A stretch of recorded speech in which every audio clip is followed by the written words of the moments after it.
Santosono SHI, SHMH MKN, Sekretaris LP BHNU Kabupaten Sidoarjo. Assalamualaikum Kang Dira. Waalaikumsalam warahmatullahi wabarakatuh. Tapi yang pasti begini, Kang Dira, kita tahu bahwasanya biaya politik itu kan mahal ya. Misalnya contoh ngapunten kalau misalnya Kang Dira mencalonkan menjadi bupati di daerah mana begitu, antah berantah begitu ya. Itu kan otomatis butuh biaya kan.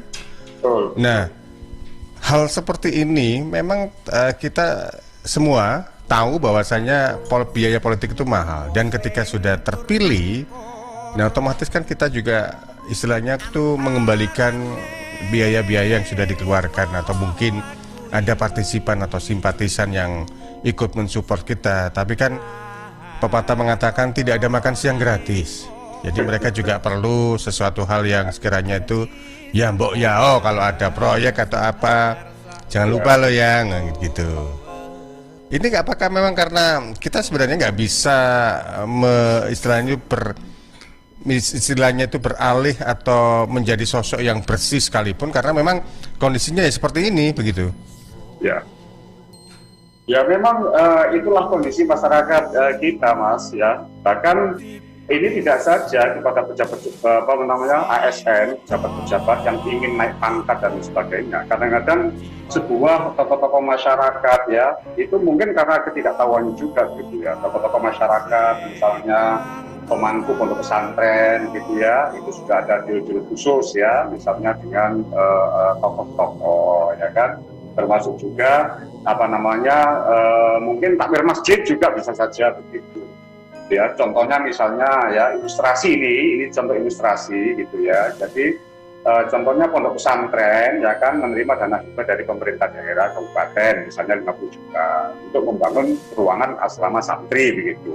Nah, ini dia kompensasinya tetap mendukung kebijakan dari pemerintah yang ada ya kan, dan juga ketika mencalonkan diri juga akan akan memilihnya begitu. Nah, seperti ini tidak disadari oleh tokoh-tokoh masyarakat ya, kiai, tokoh-tokoh agama lainnya ya kan, bahkan juga mungkin kepala-kepala madrasah swasta itu ya.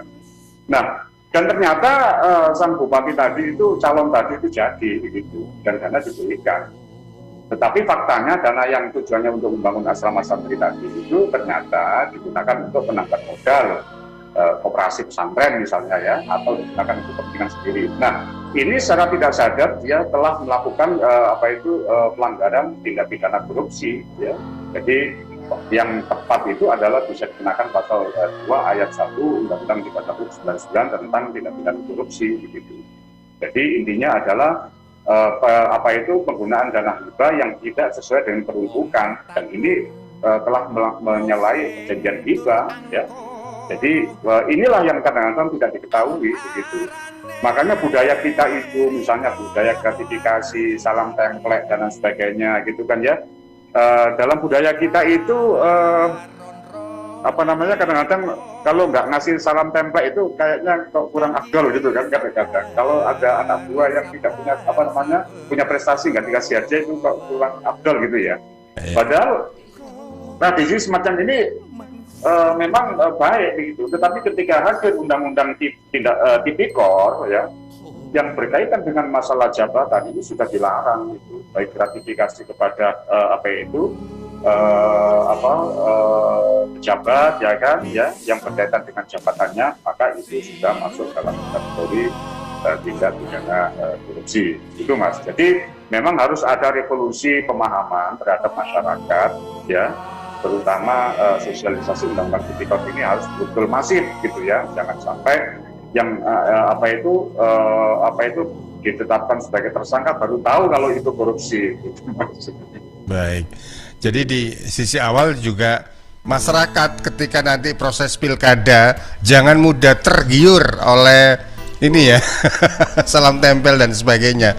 Takutnya nanti uang yang kita terima itu tidak seberapa dengan dampak apa yang diberikan atau kebijakan apa nantinya yang nanti akan diberikan oleh kepala daerah atau pimpinan daerah di satu daerah tersebut, yang justru malah mungkin kontraproduktif, Kang Dira. Ya kadang malunya itu ya yang Betul, malunya itu yang luar biasa. langgeng tanpa susah, tanpa senang.